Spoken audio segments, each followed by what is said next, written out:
നമസ്കാരം, എല്ലാവർക്കും സ്വാഗതം. ഇന്ന് നമ്മൾ സംസാരിക്കാൻ പോകുന്നത് ആശുപത്രികളിൽ സാധാരണയായി കണ്ടുവരുന്ന പക്ഷെ പലരും അത്ര ശ്രദ്ധിക്കാത്ത ഒരു ഗൗരവമേറിയ വിഷയത്തെക്കുറിച്ചാണ്.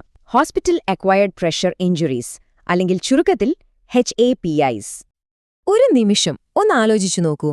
ഒരു ഹോസ്പിറ്റലിന്റെ കെയർ എത്രത്തോളം നല്ലതാണെന്ന് നമ്മൾ എങ്ങനെയാണ് അളക്കുക? എന്തായിരിക്കും അതിന്റെ ഏറ്റവും പ്രധാനപ്പെട്ട ഒരു അടയാളം? ഒരുപക്ഷെ നിങ്ങളുടെയൊക്കെ മനസ്സിലേക്ക് ആദ്യം വരുന്നത് അവിടുത്തെ ഡോക്ടർമാരുടെ കഴിവും അല്ലെങ്കിൽ ഹോസ്പിറ്റലിലെ സൗകര്യങ്ങളുമൊക്കെയാവും, അല്ലേ? എന്നാൽ ശരിക്കുള്ള ഉത്തരം നിങ്ങൾ ഒരുപക്ഷേ കേൾക്കാൻ സാധ്യതയില്ലാത്ത ഒന്നാണ്. അതാണ് പ്രഷർ ഇഞ്ചുറി, അതായത് മർദ്ദം കാരണം ശരീരത്തിലുണ്ടാവുന്ന മുറിവുകൾ. വരൂ, നമുക്ക് ഈ വിഷയത്തിലേക്ക് കുറച്ചുകൂടി ആഴത്തിലിറങ്ങിച്ചെല്ലാം. ശരി, നമുക്ക് കാര്യത്തിലേക്ക് കടക്കാം. ഈ പ്രഷർ ഇഞ്ചുറികളെ പലപ്പോഴും ആരോഗ്യരംഗത്തെ ഒരു നിശബ്ദ അപകടമായിട്ടാണ് കണക്കാക്കുന്നത്. എന്തുകൊണ്ടാണിത് ഇത്ര ഗൗരവമുള്ളൊരു വിഷയമാകുന്നതെന്ന് നമുക്ക് നോക്കാം.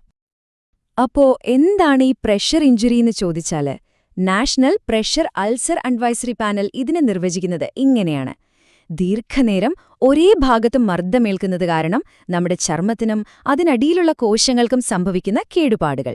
ഇതിനെ സാധാരണയായി ബെഡ് സോർ എന്നും പറയാറുണ്ട്. എന്നാൽ ഇതിലെ ഏറ്റവും പ്രധാനപ്പെട്ട കാര്യം എന്താണെന്ന് വെച്ചാൽ, ഇതൊരു സാധാരണ അസുഖം മാത്രമല്ല, മറിച്ച് ഒരു ഹോസ്പിറ്റലിലെ നഴ്സിംഗ് കെയർ എത്രത്തോളം മികച്ചതാണെന്ന് അളക്കാനുള്ള ഒരു സൂചകം കൂടിയാണത്. അതായത്, നല്ല ശ്രദ്ധയുണ്ടെങ്കിൽ ഒരു പരിധിവരെ ഇത് പൂർണ്ണമായി തടയാൻ കഴിയും എന്നർത്ഥം. ഈ മുറിവുകൾ ശരിക്കും എങ്ങനെയാണ് ഉണ്ടാകുന്നത്? ഇതിന്റെ പിന്നിലെ ശാസ്ത്രീയ വശങ്ങൾ എന്തൊക്കെയാണെന്ന് നമുക്ക് ലളിതമായി ഒന്ന് പരിശോധിക്കാം. ഇവിടെ ഒരു നമ്പർ കാണുന്നില്ലേ? ഏകദേശം 32 മില്ലിമീറ്റർ മെർക്കുറി. ഇത് വളരെ പ്രധാനപ്പെട്ട ഒരു സംഖ്യയാണ് കേട്ടോ. നമ്മുടെ ശരീരത്തിൽ വളരെ നേർത്ത രക്തക്കൊഴലുകളുണ്ട്, കാപ്പില്ലറികൾ എന്ന് പറയും. ഈ കാപ്പില്ലറികളിലേക്കുള്ള രക്തയോട്ടം നിലയ്ക്കാൻ തുടങ്ങുന്ന ഒരു പ്രഷർ പോയിന്റാണ് ഈ 32 mmHg. അപ്പോൾ ഇതിലും കൂടുതൽ പ്രഷർ കുറേ നേരം ഒരേ ഭാഗത്ത് വന്നാൽ എന്ത് സംഭവിക്കും? അവിടേക്കുള്ള ബ്ലഡ് സപ്ലൈ അങ്ങ് കട്ടാവും. പിന്നെ പതിയെ പതിയെ അവിടുത്തെ കോശങ്ങൾ നശിച്ചു തുടങ്ങും. അതാണ് സംഭവിക്കുന്നത്. പ്രധാനമായും 4 കാരണങ്ങൾ കൊണ്ടാണ് ഈ ഡാമേജ് സംഭവിക്കുന്നത്. 1. നമ്മൾ നേരത്തെ പറഞ്ഞ നേരിട്ടുള്ള മർദ്ദം. 2. ഷിയർ, അതായത് രോഗി കിടക്കയിൽ നിന്ന് താഴേക്ക് ഊർന്നു പോകുമ്പോൾ എല്ലുകൾ ഒരു ദിശയിലേക്കും ചർമ്മം മറ്റൊരു ദിശയിലേക്കും വലിയും. ഇത് രക്തക്കുഴലുകളെ തകരാറിലാക്കും. 3. ഘർഷണം, ബെഡ്ഷീറ്റിലൊക്കെ ഉരഞ്ഞ് തൊലിയുടെ മുകൾ ഭാഗം പോകുന്നത്. 4. ഈർപ്പമാണ്. ഇത് ചർമ്മത്തെ വളരെ ദുർബലമാക്കും. തീർച്ചയായും ആശുപത്രിയിലുള്ള എല്ലാവർക്കും ഇത് വരില്ല. പക്ഷെ ചിലർക്ക് ഇതിനുള്ള സാധ്യത വളരെ കൂടുതലാണ്. ഒട്ടും ചലിക്കാൻ കഴിയാത്തവർ, പ്രായമായവർ, പോഷകാഹാരം കുറഞ്ഞവർ, പ്രമേഹം പോലുള്ള അസുഖങ്ങളുള്ളവർ, പിന്നെ അബോധാവസ്ഥയിൽ കിടക്കുന്ന രോഗികൾ, ഇവർക്കൊക്കെയാണ് റിസ്ക് കൂടുതൽ. ഈ മുറിവുകൾക്ക് പല ഘട്ടങ്ങളുണ്ട്, സ്റ്റേജുകൾ എന്ന് പറയും. 1-ാം ഘട്ടത്തിൽ തൊലിപ്പുറത്ത് ഒരു ചുവന്ന പാട് മാത്രമായിരിക്കും. പക്ഷെ 4-ാം ഘട്ടത്തിലേക്ക് എത്തുമ്പോഴേക്കും അത് എല്ലുകളും പേശികളും വരെ പുറത്ത് കാണുന്ന അതിഗുരുതരമായൊരവസ്ഥയിലേക്ക് മാറും. ചിലപ്പോൾ മൃതകോശങ്ങൾ അടിഞ്ഞുകൂടി മുറിവിന്റെ ആഴം എത്രയുണ്ടെന്ന് പറയാൻ പറ്റാത്ത അവസ്ഥയും അൺസ്റ്റേജബിൾ, അല്ലെങ്കിൽ പുറമേ നിറവ്യത്യാസം മാത്രമായി തോന്നുന്ന എന്നാൽ ഉള്ളിൽ വലിയ ഡാമേജ് സംഭവിച്ച DTPI എന്ന അവസ്ഥയും ഉണ്ടാകാം. അപ്പോൾ ഇതിന്റെ ഒരു തീവ്രത നിങ്ങൾക്ക് ഊഹിക്കാമല്ലോ. അപ്പോൾ ഇത്രയും ഗുരുതരമായ ഒരു പ്രശ്നത്തെ നമുക്കെങ്ങനെയാണ് തടയാൻ കഴിയുക? ഇനി നമ്മൾ ഫോക്കസ് ചെയ്യുന്നത് അതിന്റെ പ്രതിരോധ മാർഗങ്ങളെക്കുറിച്ചാണ്. അതെ, പ്രഷർ ഇഞ്ചുറികളുടെ കാര്യത്തിൽ ഏറ്റവും അടിസ്ഥാനപരമായ തത്വം ഇതുതന്നെയാണ്: അവ വരാതെ നോക്കുക. കാരണം ഒരിക്കൽ വന്നുകഴിഞ്ഞാൽ പിന്നെ അത് ചികിത്സിച്ച് ഭേദമാക്കാൻ ഒരുപാട് സമയവും പ്രയത്നവും വേണ്ടിവരും.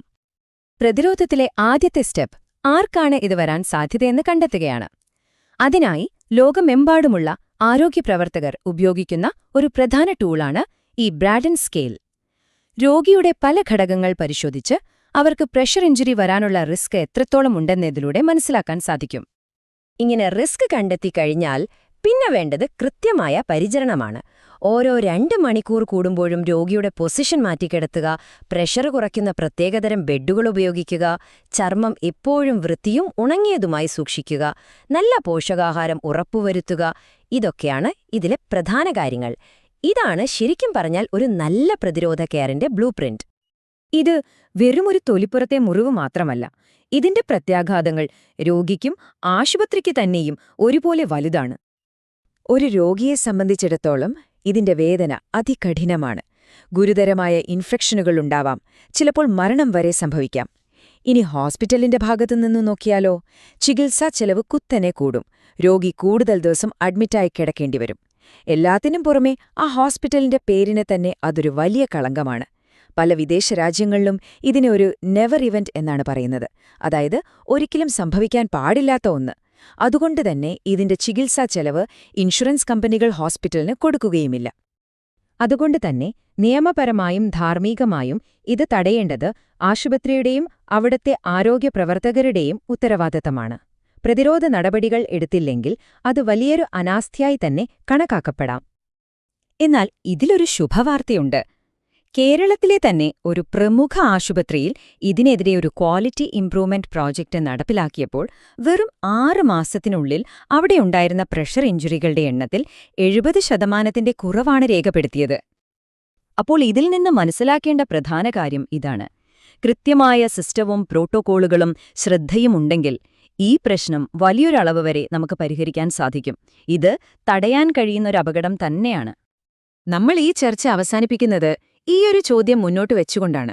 ഇത്രയേറെ തടയാൻ കഴിയുന്ന ഒന്നായിട്ടും എന്തുകൊണ്ടാണ് പ്രഷർ ഇഞ്ചുറികൾ ഇന്നും ലോകമെമ്പാടുമുള്ള ആശുപത്രികളിൽ ഒരു വലിയ പ്രശ്നമായി തുടരുന്നത്? ഒരുപക്ഷേ ഉത്തരം ആവശ്യത്തിന് ജീവനക്കാരില്ലാത്തതിലോ സൗകര്യങ്ങളുടെ കുറവിലോ അല്ലെങ്കിൽ ഓരോ സ്ഥാപനവും എന്തിനാണ് മുൻഗണന കൊടുക്കുന്നത് എന്നതിലൊക്കെയാവാം.